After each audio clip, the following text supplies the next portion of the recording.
Hey guys, it's Karl. Very quick video today on the new Apple Watches. So I'm rocking Series 7 on the right wrist. That's technically wrong. It should be on my left. And of course, Series 6 on the left-hand side. So this video is around the upgradability. Is the Series 7 worth it to get?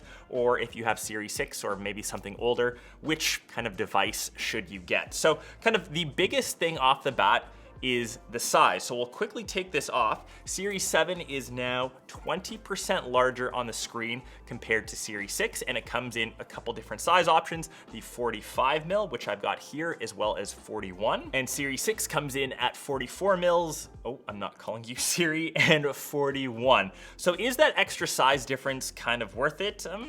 I honestly don't think so. It doesn't really affect the overall usage of the watch, but Apple has made some updates to, I guess, add that extra benefit for having that larger screen. So for example, you have a QWERTY keyboard now for when you text. I still think texting on your watch is one of the weirder things. Will I do it that often? Probably not. I'm obviously way quicker on my phone, on my computer, but it's kind of nice to have. Also to the Series 7, kind of just to indicate that you've got the newest one, we've got some unique watch faces. So this one is called Contour. This was the one found from the keynote. You can see where it kind of derives its name from. The numbers kind of contour to the edge of the Apple Watch display, and of course you can change all those options. You've also got world time, portrait, modular, and all of these things take full advantage of that larger display. And you of course have all of the options of having the traditional watch faces. In terms of overall brightness, they are the same, but on the always on display. So when your watch kind of powers down when it's sitting off to the side, it's brighter on Series 7. I guess now the glanceability at the watch is a bit better when it's off axis, when your wrist is sitting off to the side. Once again, is that a feature that is really that groundbreaking? I can simply just kind of flick my wrist up and check the time, but it's always one of those things that's a nice to have. And for the rest of the design, it's pretty tough to tell the difference between both. And even if you are glancing them at the front, if you don't really notice that extra large display, very tough to tell which device is which. You've still got the same materials, so of course you've got aluminum. I will note on the Series 6, you've got more standard options, the ones that I think people are more familiar with. Graphite, silver. I believe there was still the blue from last year and product red. And over on Series 7, these really mimic the iPhone colors. So you've got Starlight, you've got Midnight, which technically isn't black and white. Starlight is Apple's mix between silver and gold, and Midnight is actually a really deep dark blue. So I honestly think the blue aluminum is my favorite one of this year. If you do have the extra money, I'd upgrade to the stainless steel. So my Series 7 stainless is en route. It's the option that I chose for my Series 6.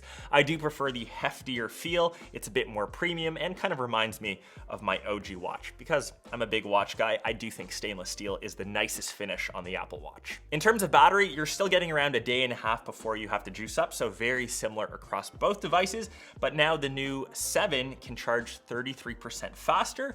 But there's a little button there. You do need to use the new USB-C to Apple Watch charger. So of course on Series 6, we had the classic lightning cable. You know, just something to keep in mind, because if you do use your older charger on Series 7, you don't get that extra benefit of fast charging. So it's technically all built in around this charger. Durability wise, another area for improvement. This is a very classic line for Apple to say. This is our strongest Apple Watch yet. Yeah, it is. The front crystal is now 50% stronger, so it won't crack.